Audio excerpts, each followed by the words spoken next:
Hey guys, so this week's video that I have is going to be the video that I promised last time about the pros and cons of Sisterlocks versus loose natural hair, and I finally was able to get my sister to come on and do the video with me. So this is my sister, Katria. Hi everybody. And why don't you just tell them a little bit about your hair history, I guess.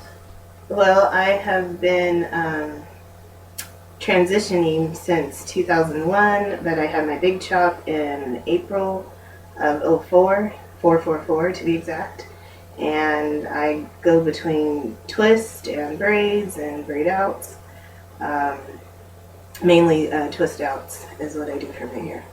So she has a lot of length on her hair. It's actually all the way down to her bra strap in the back. So yeah, anyway, let's just get started. We're going to start with the pros first. For those of you who haven't seen my videos and can't tell now, I have Sisterlocks in my hair.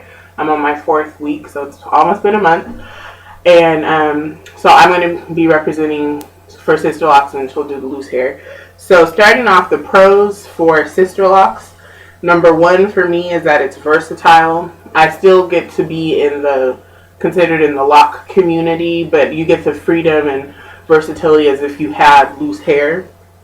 And number two for me is that my hair is always done. I never have a bad hair day. It's just wake up and go. You know, spritz it with moisturizer if you want and you're ready to go. Number three is that it's low maintenance. I only have to get my hair retightened once a month. Well, for my hair it kind of grows quick, so maybe every 3 weeks or so. And what I do like, as opposed to traditional dreadlocks, is that when it gets retightened, I immediately can get my hair wet and it doesn't get loose until I get new growth that comes in. Number four is that the hair, when it's in its lock stage, it grows very quickly because of the low manipulation, so I love that. And then last of all, number five, which is most important to me, is there is absolutely no detangling with your hair, so that frees up a lot of your time. So go ahead and do your 5 for loose hair. Okay, pros for loose hair. Number one, you can completely scrub, wash, or scratch your scalp in any direction. Number two, loose hair that is styled, it looks diverse, meaning that if you have it in braids or twists or you curl it, it looks like and takes on the form of what you've done. It doesn't look like that hair within a locked state. Number three, you have the option to flat iron and completely straighten your hair.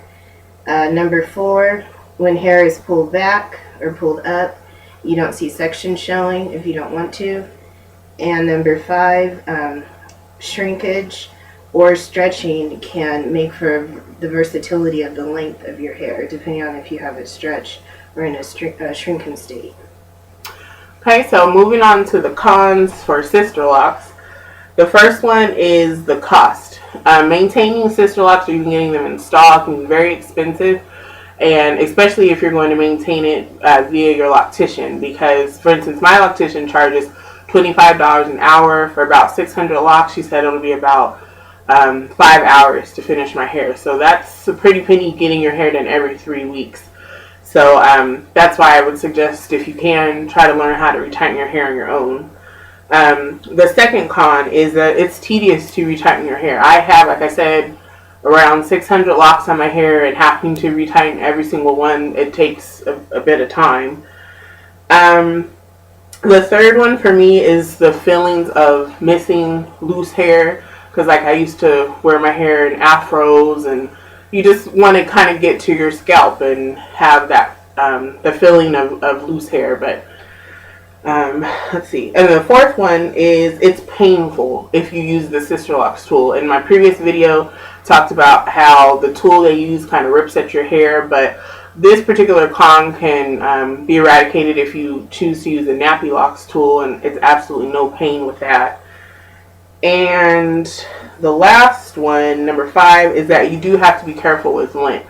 My hair is still new, so I haven't really dealt with the lint issue, but having experience with traditional dreadlocks, you do have to make sure your hair stays wrapped up, and especially paying attention to the hair that touches your shirts or your clothes, you can get a buildup of lint. So that one's a little easier if you keep your hair wrapped up.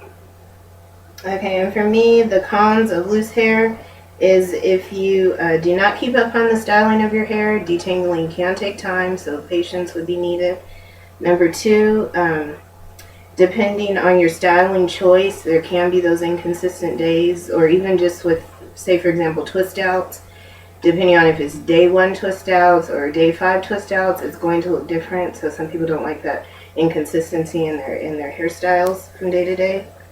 If you do washing those, you will combat shrinkage. That's not something I necessarily care about, but a lot of people, shrinkage is a con for them. Single knot strands, do you come across them, and so you need to keep the scissors nearby when you're taking out styles. So single knot strands.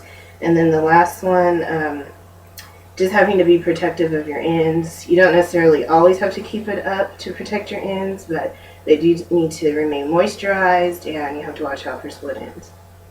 So that's our list, our pros and cons. We wanted to keep it really short, and I hope this has helped you for any of those that are considering getting Sisterlocks or even transitioning to loose natural hair. And again, if you have any questions or comments, feel free to leave them below.